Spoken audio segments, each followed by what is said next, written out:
Welcome to the Miami Heat Zone podcast. I'm your host, Martel Llewellyn. We're pushing to 5,000 subscribers. Hit that subscribe button, and thank you for all the support. So we have another episode of the Miami Heat Chronicles with Amir from Team to Beat Miami Heat. Make sure you guys go to his channel, hit that subscribe button, get him to 2,000 subscribers, and make sure you guys show him all the support. So Amir, today we're going to be talking about the current status of the Miami Heat. We lost out on DeMar DeRozan.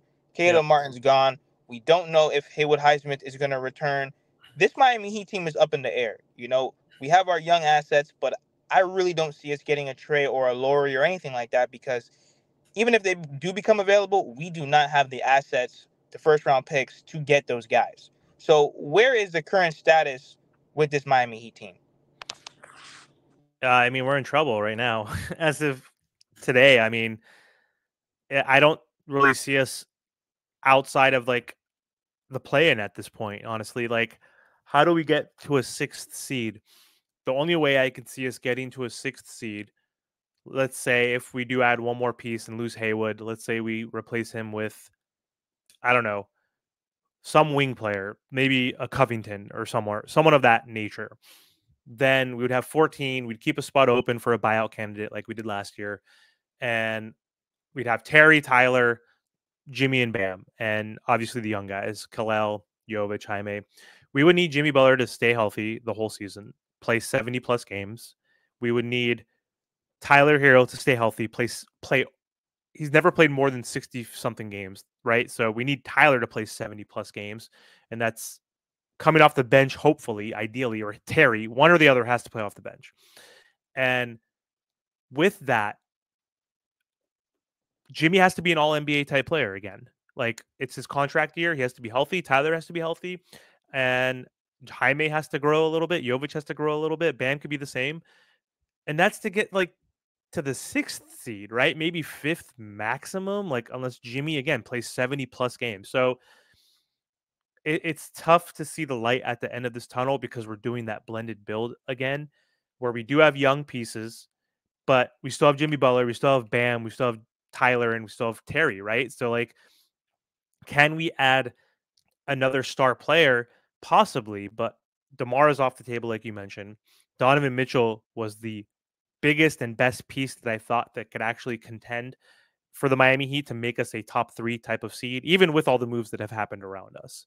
So I don't really know what direction I want the team to go in, but they need to pick a true direction because they're still doing that blended build, right? And so does adding even a Lauri Markkanen, does adding a Ingram move the needle for us? Like, does that still make us contend? Like, I still don't think that puts us over the hump. That just kind of takes us further away and keeps us like at like a maybe 4 to 5 seed, right? That kind of pushes So I us up keep a couple. What do you so think? Like, yeah, what are your thoughts? I don't know. so I keep telling people, listen, the Miami Heat, they're going young right in front of us. Listen, we don't have the assets to get anyone that we want. And I don't want the Miami Heat to make a trade just to make a trade. Right now we have Jaime, Jovic, Bam, Khalil Ware. You know, we have a solid young course so far. Okay, we need to be looking to the future.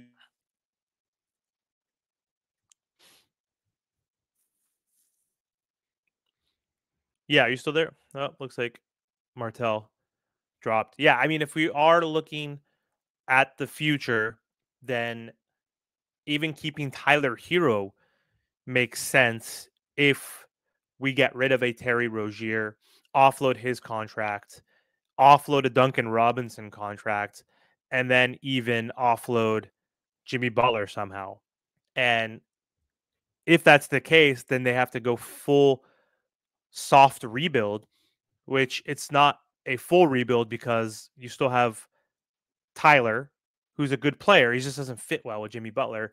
And you would also have Bam Adebayo, who's an all-star and an Olympian. So you could definitely do a soft build and then allow Jovic and Jaime and Kalel and Palel Larson and Tyler and Bam, be a 9 seed, 10th seed and be a playing team and fight.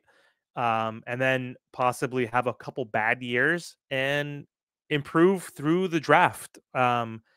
And drafting younger players and then making moves in the future when you have cap space. So anyway, I think that's all we have for this episode. Martell is clearly having some technical issues. But yeah, thank you again for watching. Don't forget to subscribe.